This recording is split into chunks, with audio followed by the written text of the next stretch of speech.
Bonjour à tous et bienvenue chez Lucas Smart. Je me trouve actuellement au Brésil, à Rio de Janeiro, où on atterrit hier soir. Donc on a pris un hôtel sur la plage de São Conrado que vous pouvez apercevoir juste derrière moi. Donc on va passer un petit séjour de 2 semaines ici. On va visiter le Brésil, donc vraiment Rio. On va rester sur Rio. On compte faire les favelas, Copacabana, la totale.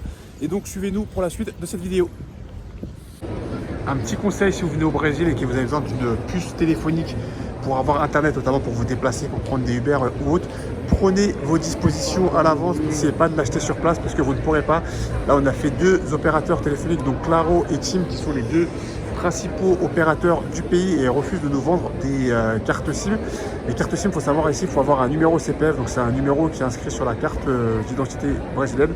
Donc si vous n'êtes pas brésilien et que vous n'êtes pas accompagné d'un brésilien, vous ne pourrez pas acheter de carte Wi-Fi dans ce pays. Donc il faudra soit avoir un ami brésilien, soit acheter une eSIM à l'avance, ou sinon essayer d'acheter une pocket Wi-Fi et vous déplacer avec. En tout cas, prenez bien vos dispositions avant de venir au Brésil parce que là on se retrouve bloqué dans ce centre commercial et on n'a pas de Wi-Fi du coup pour reprendre un Uber et repartir d'ici. Donc on cherche une solution pour se connecter à une Wi-Fi ou autre, mais sinon c'est un petit peu compliqué. Tout à l'heure on était dans le centre commercial pour demander une puce, on n'a pas trouvé. Finalement c'est dans ce genre de petite boutique, genre style Le Relais en France, que vous allez pouvoir trouver ce type de carte SIM. Vous voyez là, j'ai 16 Go d'internet avec WhatsApp illimité pour 2 semaines. Ça tombe bien parce qu'on reste 2 semaines au Brésil. Et là par contre c'est possible, même avec un passeport étranger du coup, d'acheter une carte SIM et de l'activer directement ici au pays. Ça coûte pas très cher. Là on en a acheté 2, on en a eu pour à peu près 20 €. Donc 20 € pour les 2 semaines d'internet. Bon, c'est que 16 Go de données, mais ça devrait le faire si c'est juste pour se déplacer, pour faire Google Maps, Uber, etc. Ça devrait suffire pour les 2 semaines. On est sur la page de Leblon et comme vous pouvez voir, ils jouent au foot mais façon beach volley. Donc c'est vraiment le but, c'est de pas faire toucher la balle au sol. Et franchement les mecs ça va, ils jouent, hein, ils ont du niveau. Ça se voit que je sais pas si c'est des footeurs amateurs, mais en tout cas ils ont pas mal de niveau. Donc c'est plutôt bon délire, bonne ambiance. Là on est lundi matin et regardez, il y a pas mal de monde déjà sur la plage. C'est vraiment un lieu de rencontre où les gens viennent se retrouver en famille, entre amis, et passent la journée déjà sur la plage dès le matin. On se promène dans la ville, on est près de la plage d'Ipanema. Regardez-moi qu'est-ce qu'on trouve. Non pas une, mais 3 coccinelles à l'ancienne, côte à côte. Franchement, il n'y a qu'ici pour voir ce genre de choses. Vraiment bien conservé, même s'il y a un petit peu de roue sur celle-là, mais plutôt bien conservé, je pense, en état de rouler. En Amérique du Sud, c'est toujours pas la mode, mais c'est un véhicule vraiment emblématique de l'Amérique du Sud. Et du coup, il y a encore des véhicules fonctionnants et roulants qu'on peut retrouver comme ça en plein milieu de la route. Là, à mon avis, je pense que ça doit être pour quelqu'un qui fait de la collection, mais bon, c'est quand même incroyable de retrouver 3 voitures comme ça, similaires, côte à côte, dans la rue. Donc là, aujourd'hui, on a passé la journée sur la plage de Ipanema qui se situe tout près de Copacabana, dans cette direction-ci. Et là, maintenant, on a marché jusqu'à la plage de Copacabana. Justement, on a préféré Ipanema comme il y a un petit peu moins de monde. Là, vous pouvez le voir, il y a pas mal de monde. Là, il est 17 h bientôt. Il y a du monde sur la plage. Les gens ont fini le travail, ils jouent au foot et ils se retrouvent en famille, entre amis, pour profiter justement du coucher de soleil sur cette plage de Copacabana qu'on va aussi observer avec eux. Donc là aujourd'hui il fait pas très beau, du coup on est parti dans le quartier de Lapa pour y visiter justement l'architecture. Comme vous pouvez le voir, il y a un vieil aqueduc qui date vraiment de l'époque coloniale avec un tramway qui est emménagé juste au-dessus. Je ne sais pas si vous voyez les lignes du tramway. C'est vraiment très joli. Donc on a pas mal de fresques sur les murs comme par là-bas par exemple notamment. Donc c'est vraiment un très beau quartier, un peu ancien. Donc on va visiter un petit peu ce quartier, on va se promener dans les rues de Rio aujourd'hui et pas aller sur la plage comme hier. Dans le quartier, on est tombé sur un petit spectacle de rue, je ne sais pas si vous allez m'entendre, mais c'est plutôt sympa. Il faut savoir que c'est bientôt le carnaval ici à Rio. Je ne sais pas s'ils préparent le carnaval, mais en tout cas c'est sympa, il y a des trucs ici comme ça, avec la rue.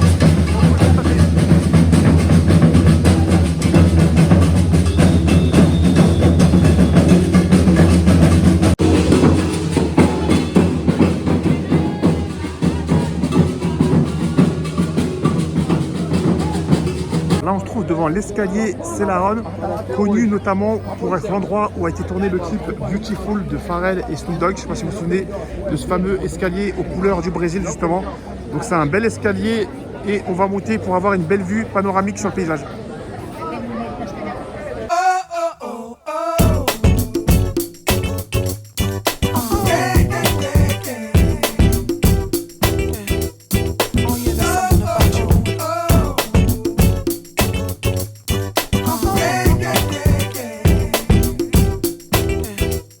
Beautiful,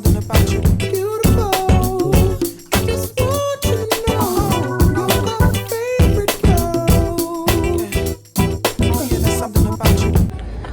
là, on se situe en haut des marches qu'on a gravies. Donc du coup, on a une belle vue sur tout Rio. On voit la mer jusque là-bas, au loin. On se dirait qu'on est en haut d'une favelas. Donc là, je me situe actuellement devant le théâtre de Rio qui est juste derrière moi. C'est vraiment un lieu emblématique de la ville. C'est un théâtre centenaire qui a plus de 100 ans d'existence. Et c'est toujours un lieu culturel en activité puisqu'on y joue actuellement encore des représentations. Donc je vais vous laisser admirer son architecture qui est vraiment incroyable. Il y a quelques dorures sur le toit et c'est vraiment magnifique. On dirait un petit peu l'opéra à Paris.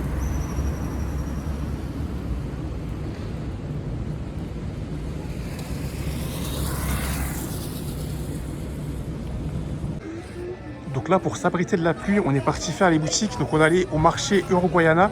Donc c'est un marché au centre-ville de Rio où on peut retrouver de tout type de choses, des contrefaçons de montres, ainsi que de maillots de foot comme de basket. Il y a pas mal de maillots à l'effigie des anciennes gloires du football brésilien, comme Ronaldo, Ronaldinho, Neymar, Romario, etc. Donc ici, vous trouverez toutes les légendes du foot brésilien exposées, même Pelé, exposées en maillot. Justement, c'est des maillots collecteurs qui sont vendus sous forme de contrefaçon comme ceci.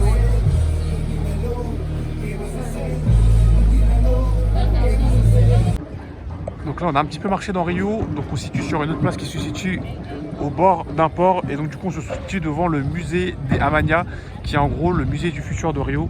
Donc c'est vraiment près de la mer, au niveau du port. Et donc ils ont créé ce musée-là. Et en plus, il y a des petits personnages qui se promènent. Ici, un Mario et un Spider-Man juste à côté. C'est assez amusant comme place. Donc là, après s'être bien promené, on est parti au Café 18 qui est au fort de Copacabana. On s'est commandé des burgers. Moi, j'ai pris un burger au poulet. Madame a pris un burger à la viande. Donc on est vraiment en bord de plage comme ceci. Et on peut du coup admirer cette belle vue en mangeant nos burgers. Donc après avoir bien mangé, on va donc maintenant visiter le fort de Copacabana qui était donc une forteresse militaire du 19e siècle. Et donc il y a encore des vestiges de l'armée de l'époque. Et donc je vais vous montrer ceci dans le sud de la vidéo. Donc là on est vraiment sur le toit du fort, on peut voir l'entrée qui est juste là en dessous de nous. Et donc du coup on a vraiment une belle vue sur tout Rio, ça surplombe vraiment toute la ville. Et vous voyez cette arme, ce sort de canon, je pense avec ça c'était fait pour défendre la ville à mon avis. Malheureusement j'ai pas de guide et pas d'historien près de moi. Mais j'imagine que depuis ici c'était vraiment un lieu de défense stratégique pour défendre la ville. Là aujourd'hui il fait pas très beau, donc on a décidé on va visiter la favelas de Rocinha que vous pouvez apercevoir là-bas au loin sur la colline. Donc on est accompagné d'un guide et d'un groupe. C'est une des plus grosses favelas d'Amérique latine avec près de 200 000 habitants et c'est une des 5e attractions touristiques de la ville de Rio. Donc on va visiter la ville à l'aide de mototaxis, on sera assis à l'arrière et on pourra visiter donc comme ça en toute sécurité la favelas. Donc là on va embarquer en bas d'une de ces mototaxis pour visiter la favelas. Donc là, ça y est, on est monté dans la favelas à l'aide des mototaxis. On s'est abrité dans un petit bar et regardez la vue que l'on a depuis la favelas. C'est vraiment immense. Vous voyez, là, on est en haut de la favelas. Et vous voyez, là, c'est comme ça descend toute la favelas jusqu'en bas de la ville. Et en bas, plus bas, on peut voir du coup la plage et notre hôtel qui est au bord de la plage.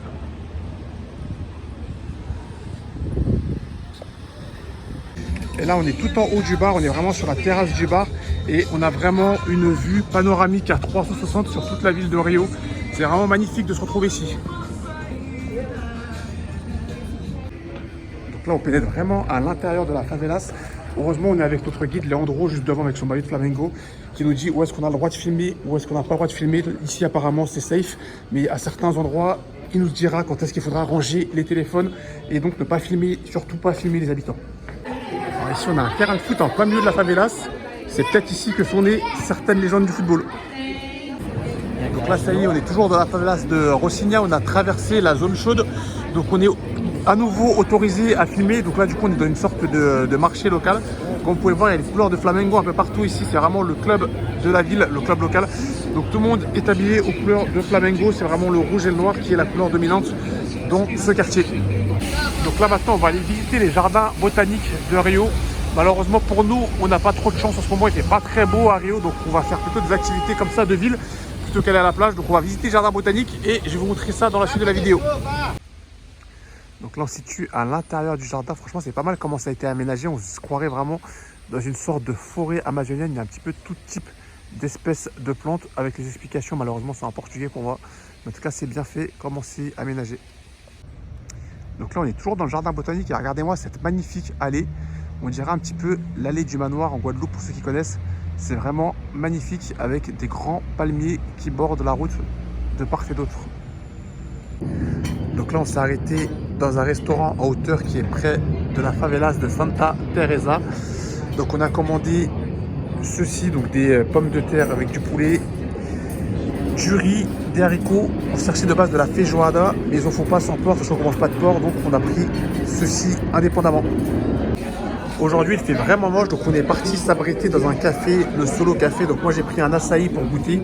Donc l'assaï c'est ça, c'est ce fruit violet on va dire, mixé et frais, ainsi qu'un smoothie et pour madame un cookie ainsi qu'un matcha glacé. Bon appétit. Donc aujourd'hui il pleut encore à Rio, donc on a décidé de visiter la bibliothèque nationale. La dernière fois qu'on y était allé, c'était le jour du festival, là où il y avait un petit peu de carnaval dans les rues. C'était férié et donc fermé, donc ce coup-ci c'est ouvert et donc on va visiter ceci. Et donc là ça y est, on est à l'intérieur, regardez-moi comment c'est grand et c'est magnifique avec ces vitraux au plafond. C'est vraiment une bibliothèque ancestrale. Donc c'est des vieux manoirs, des vieux grimoires là comme on dit. Franchement c'est incroyable. Il y a beaucoup de monde, je pense que c'est vraiment une attraction touristique très connue dans la ville.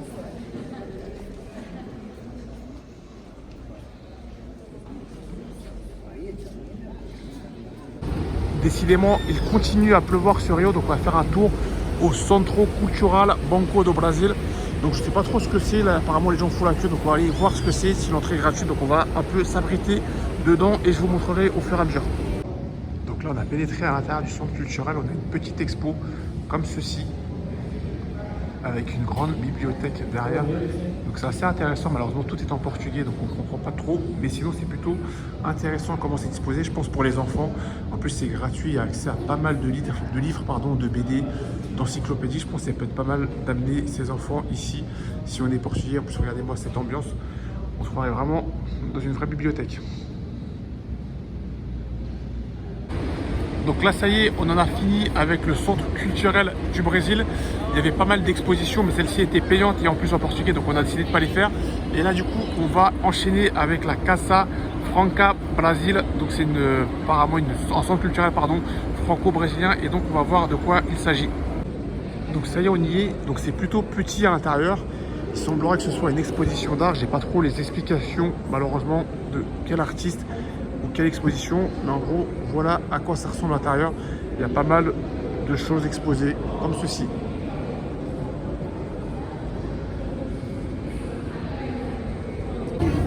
Donc là du coup on est retourné du côté du marché du Uruguaiana où on s'est laissé tenter par pas mal de maillots du Brésil. On a pris pas mal de maillots pour toute la famille, des maillots de Ronaldo comme ça version 98.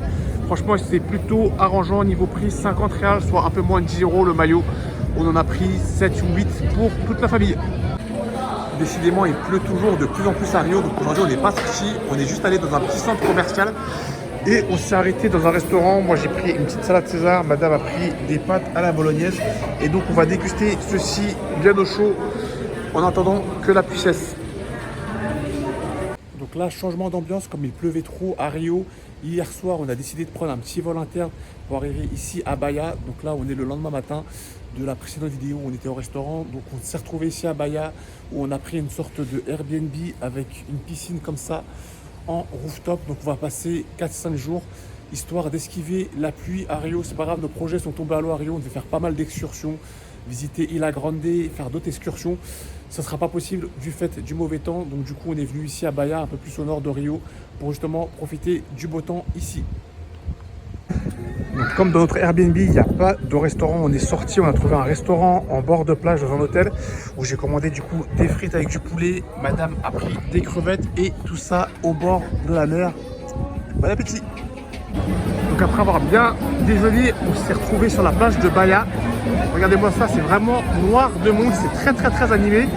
Mais au moins il y a du soleil ici, pas comme à Rio. On va pouvoir se baigner, profiter un petit peu de notre après-midi sur la plage. C'est plutôt sécurisé, il y a la police là-bas au loin, donc il faudrait bien se passer à mon avis.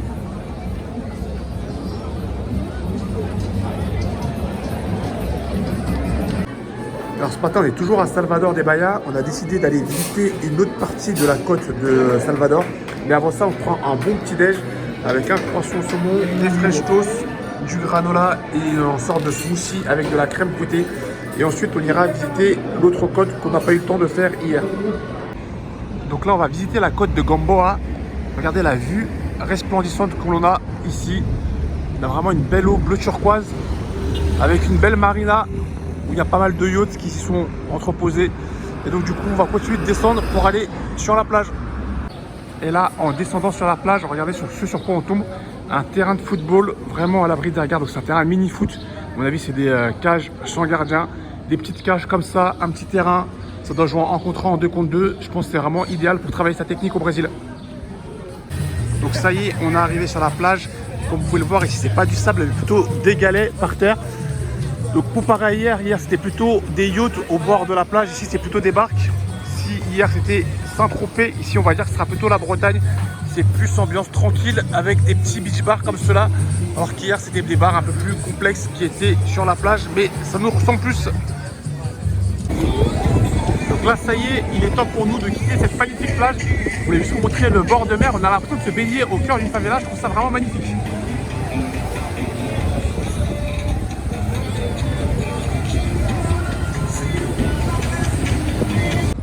Donc là, on est devant une église de Bahia. Et je ne sais pas si vous pouvez le voir, mais sur la clôture, il y a pas mal de petits bracelets attachés comme ceci. Et ça, c'est vraiment un symbole de la ville. Donc souvent, les habitants de Bahia, ils laissent des petits messages, soit des prières, soit des choses qu'ils souhaiteraient avoir ou tout simplement des remerciements. Et c'est vraiment symbolique à Bahia. Apparemment, ça porte chance de faire ceci. Et donc, du coup, les habitants ont pour tradition de laisser comme ceci des petits mots sur ces bracelets attachés aux clôtures, soit devant l'église ou autre. Donc là, on vient de prendre un ascenseur qui est habituellement payant, mais comme on est dimanche aujourd'hui, c'est gratuit et ouvert au public. Et ça mène à un très joli point de vue qui permet d'avoir une vue panoramique sur l'ensemble de la ville. Donc ça s'appelle La Cerda. Et regardez comment on voit magnifiquement bien la vue. Donc on a la marina en face de nous. Juste ici, on a le marché couvert où on y vend toutes choses de choses. Donc on a vraiment une vue panoramique sur Bahia à 360 degrés.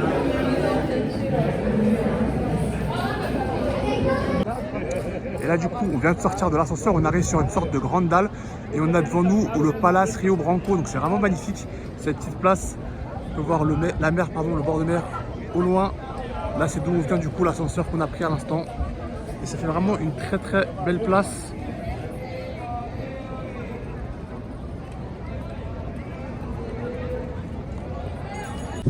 Donc là, on est venu voir le point d'intérêt qui nous intéressait, donc le Museo Afro-Brasileiro. Donc c'est un musée africain brésilien dans lequel ils expliquent un peu l'histoire de Bahia.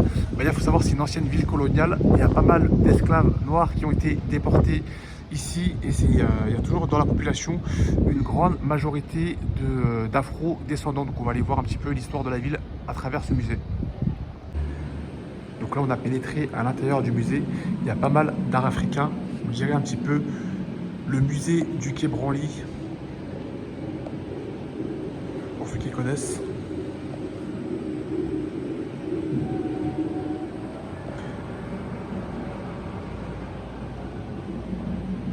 Et là, sur cette carte, on peut voir donc le parcours migratoire pour emprunter les esclaves de l'époque pour atteindre justement le Brésil ou l'Amérique du Nord. Donc comme on peut le voir, ils partent tous de la côte africaine ouest pour aller en direction soit de l'Amérique latine, soit de l'Amérique du Nord.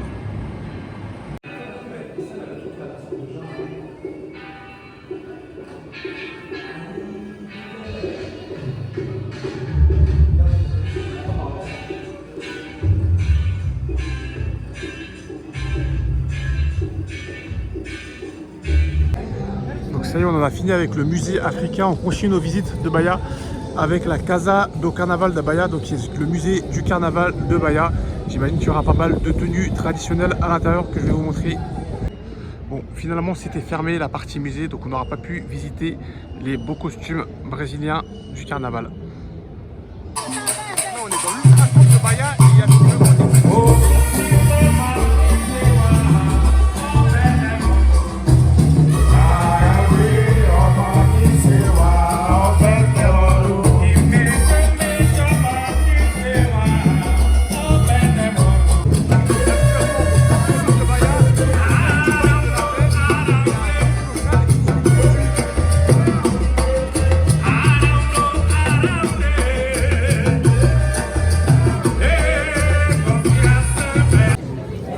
s'est arrêté dans un resto-bar africain où on a commandé des pastels aux crevettes.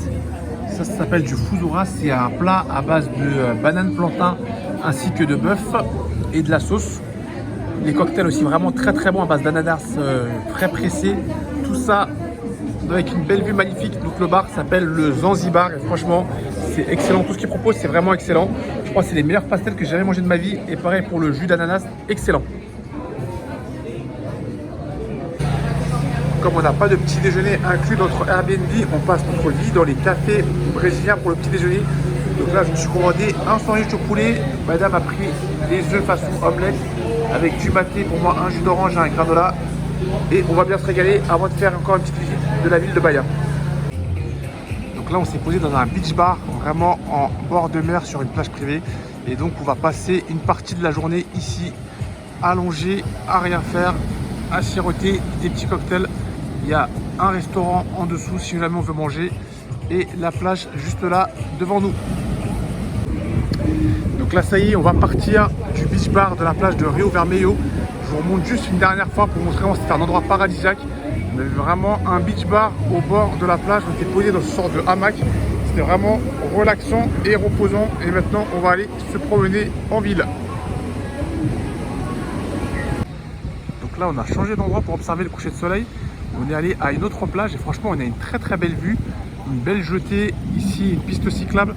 Franchement j'ai l'impression qu'on est à Miami. On ne se croirait pas du tout au Brésil et encore moins à Bahia. Même à Rio, j'ai pas vu d'aussi beaux endroits que celui-ci. Ça va me manquer quand on va rentrer à Rio. Et donc voici le point d'intérêt qu'on est venu observer. Cette petite statuette de Jésus, donc Mauro do Cristo, qui donne directement sur la mer. Et d'ici, on peut observer un très beau coucher de soleil.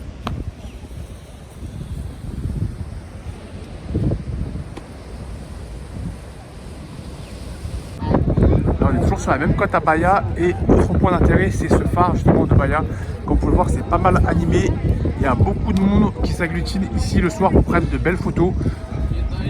C'est vraiment un très très beau spot qui donne une belle vue sur la ville.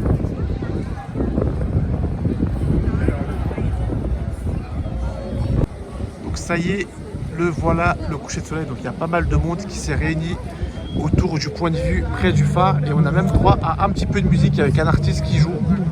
C'est vraiment incroyable et magnifique comme moment. Aujourd'hui c'est notre dernier jour à Bahia. On s'est arrêté dans un café anglais. C'est vraiment un petit lieu typique. C'est vraiment sympa comment c'est fait avec la décoration, etc. Et du coup on a commandé un sandwich pour moi ainsi qu'un cookie, un brownie et des scones. Ce qui est bien c'est que tout est fait en direct. Je suis passé derrière à la cuisine pour aller aux toilettes et j'ai vu que le brownie était fait en direct pendant que je commandais avec la belle vue sur le marché de Bahia et ensuite on va se promener un petit peu dans la ville. Donc là on se trouve maintenant au marché de Bahia qui est le plus grand marché couvert de la ville. On y trouve toutes sortes de choses. Il y a pas mal d'artisans qui viennent exposer leurs créations. Donc ça peut être des objets d'art, ça peut être des bracelets, des bijoux, tout comme des vêtements. Donc on trouve vraiment toutes sortes de choses dans ce marché. Et là en sortant pour aller manger une pizza, regardez sur quoi on tombe. Un cours de capoeira dans la rue. Franchement c'est magnifique à voir. Donc là aujourd'hui on est venu à l'aide de mototaxi pour visiter le parc de Tijuca. Donc on est monté jusqu'ici, regardez la belle vue déjà qu'on a sur Rio. Et là du coup on va visiter le parc à l'aide des guides.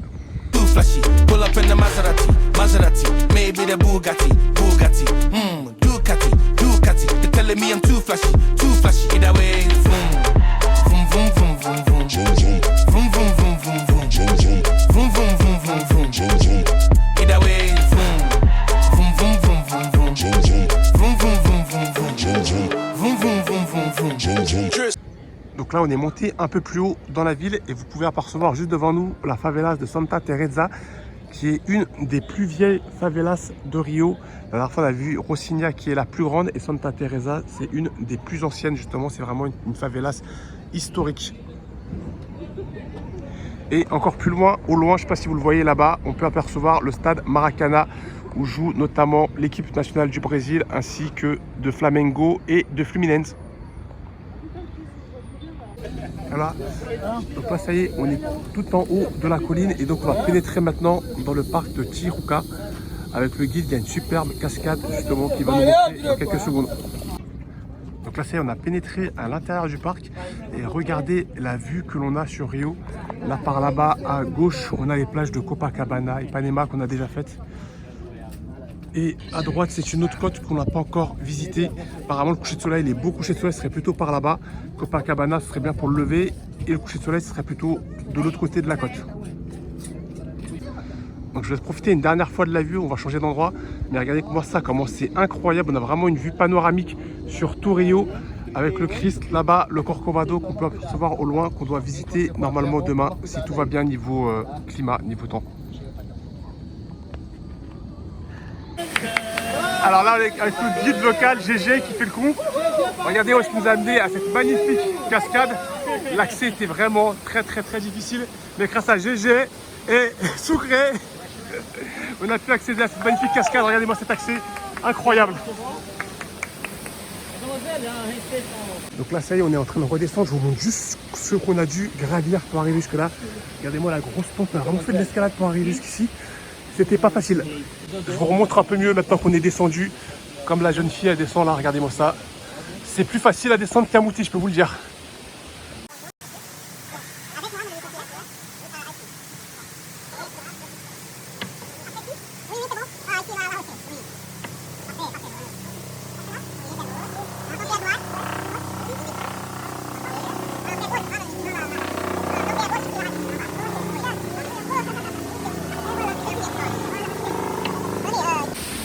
Donc là, ça y est, la nuit va pas tarder à tomber à Rio. Donc on va devoir quitter ce magnifique parc de Tijuca avant que la nuit tombe. Mais je vous remonte un peu les cascades. Il y a 3 cascades consécutives comme celle-ci. Nous, on était montés à la plus haute, donc la 3e cascade qui se trouve vraiment tout en haut de la falaise. Je vais essayer de vous la montrer depuis ici, je ne sais pas si on la voit. Mais c'était vraiment une expérience incroyable avec une eau vraiment très rafraîchissante, surtout qu'on se trouve ici au creux de la cascade.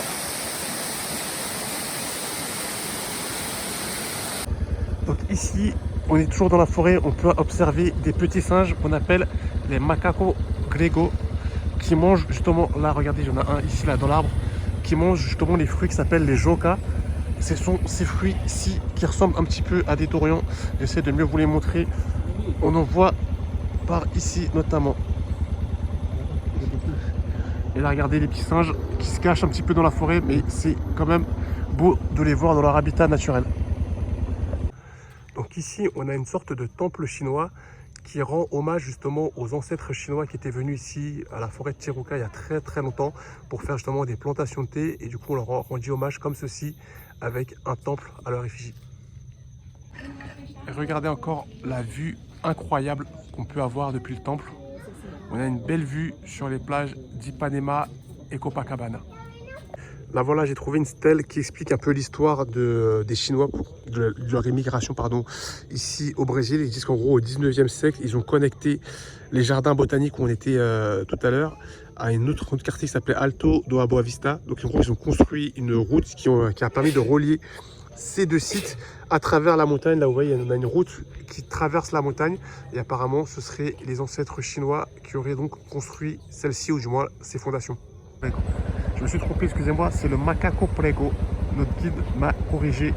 Donc les voici comme ça dans leur environnement naturel avec leur nourriture préférée, les jacas. Après cette journée bien mouvementée, on s'est arrêté à Copacabana et on s'est posé dans un restaurant italien. Donc pour moi, ce sera une pizza 4 fromages pour madame des rigatoni au parmesan avec 2 jus de maracuja. Bon appétit! Donc ça y est, nous y voilà devant le Christ, le Corcovado. Donc ça fait depuis le début du voyage qu'on voulait le faire, mais malheureusement le mauvais temps c'était mêlé à tout ça. Et donc on n'avait pas pu le faire du fait qu'on n'aurait pas eu une belle vue sur le Christ et sur le reste de la vue. Et regardez qu'est-ce qu'on voit depuis ici, regardez comment il est gigantesque. Je vais vous filmer de bas en haut. Il est vraiment énorme. Jusqu'à j'ai du mal à le faire tenir dans l'objectif. Donc il y a vraiment pas mal de monde, pas mal de touristes. Là, il est 9 h du matin, il y a déjà pas mal de monde. Et regardez surtout la vue incroyable qu'on a sur tout Rio. On a le Maracana là-bas, sur notre gauche. On a les plages d'Ipanema et Copacabana par ici, sur notre droite. Donc c'est vraiment magnifique. C'est vraiment the place to be pour les touristes à Rio. Même les locaux viennent ici se recueillir de temps en temps. C'est magnifique. Donc là ici on a une stèle qui résume l'histoire du Christ Rédempteur. Pour vous résumer à peu près, donc le Christ a été inauguré en 1931, la statue du Christ a été inaugurée en 1931 et elle a été designée par un sculpteur français, Paul Landowski, et un ingénieur français aussi, Albert Caco, pour la réalisation. Et donc du coup ils ont fini la construction de celui-ci en 1931 et ça a été donc inauguré au public en octobre, le 12 octobre 1931. Mais regardez la vue qu'on a depuis ici, là c'est une autre façade du Christ. Donc on a un autre point de vue sur la ville de Rio, toujours depuis le parc national de Tijuca, le même endroit où on était hier. Et là du coup on le voit de dos, tout à l'heure on le voyait de face. Et là ici on le voit de dos. Donc là, on est retourné au jardin botanique après avoir fait le Corcovado. On voulait donc visiter le Parque Lagué qui est juste en face de nous. Mais malheureusement, il est en travaux. D'ailleurs, le Corcovado, on le voit encore un petit peu au-dessus, vous voyez. Donc on voulait visiter ça, le Parque Lagué, qui est très joli. C'est un très joli palace dans lequel, dans la cour, il y a des fontaines à eau, etc. C'était vraiment très très joli à visiter. Mais malheureusement, c'est en travaux. Donc on va se contenter de se promener un petit peu dans le jardin botanique. En plus de ça, on a trouvé une entrée qui n'est pas payante. Et donc du coup, on va pouvoir se balader un petit peu, se rafraîchir au niveau des arbres et pas être au soleil. Donc là, aujourd'hui, fait original, on s'est arrêté dans un restaurant libanais où du coup, on va manger des kibés et des esteféas ainsi que du houmous et du pain arabe. Ça va nous changer un petit peu du repas brésilien. Donc là, on est sur la plage de Vermeilla. Il y a pas mal de monde. La plage est bondée comme jamais. Mais c'est toujours mieux que Copacabana ou Ipanema où c'est vraiment noir de monde.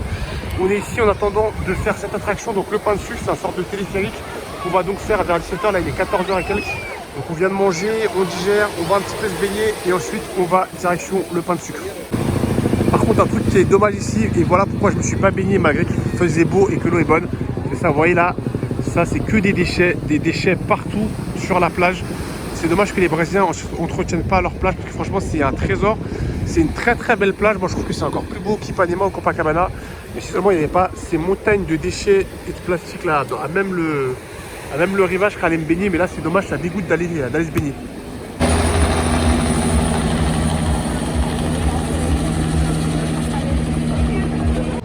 Donc là on a commencé notre ascension au pain de sucre. Je viens de vous montrer où il y avait un départ d'hélicoptère depuis cet héliport. Initialement il y en avait un tout là-bas au niveau du Corcovado, mais ils l'ont arrêté parce que ça dérangeait la faune et la flore, sachant que c'est dans une montagne avec une forêt là-bas, alors qu'ici il y a moins d'espèces sauvages. Et donc là voici la vue que l'on a depuis le premier plateau de cette ascension du pain de sucre. Et puis après il reste encore un niveau à gravir pour avoir une meilleure vue depuis tout en haut de ces montagnes. Donc là on peut voir au loin une cabine, une sorte de téléphérique un peu comme au ski qui s'éloigne, et notre cabine donc qui va arriver pour qu'on puisse accéder au point culminant qu'on appelle donc ici le pain de sucre. Donc c'est vraiment comme au ski, on a vraiment des cabines téléphériques pour accéder en haut de la colline. Donc là ça y est, on est arrivé au point culminant de Rio, donc le pain de sucre. Donc on a une vue aussi panoramique sur toute la ville. Pas comme au Corcovado, je vous avoue, on voyait un petit peu mieux tout Rio. Mais là, on voit bien toute une partie de Rio, notamment devant nous, là, juste là, je vais vous zoomer dessus. L'aéroport de Santos Dumont, vous voyez comment il est en plein milieu de la mer, c'est impressionnant. C'est justement par ici qu'on est parti et qu'on est revenu de Bahia. C'est assez impressionnant quand on atterrit parce qu'on a l'impression qu'on va se poser sur l'eau. Et au final, on atterrit sur la piste qui est assez courte et ça freine assez sec, je vous avoue. Donc c'est plutôt intéressant comme point de vue. Malheureusement, c'est en train de se couvrir. On était venu ici pour le coucher du soleil, mais j'ai l'impression qu'on va pas beaucoup le voir avec les nuages. Là, je vais essayer de vous le prendre en direct. On peut voir un atterrissage sur l'aéroport de Santos. Regardez, l'avion qui va se poser juste là dans quelques instants.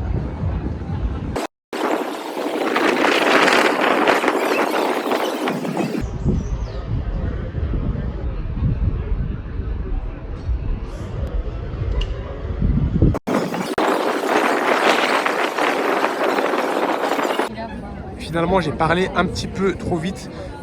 Dieu merci, on a le temps qui s'est découvert et on peut apercevoir un magnifique coucher de soleil juste là, derrière les montagnes. En plus de ça, on a encore la vue sur le Corcovado. juste ici. C'est vraiment magnifique à voir.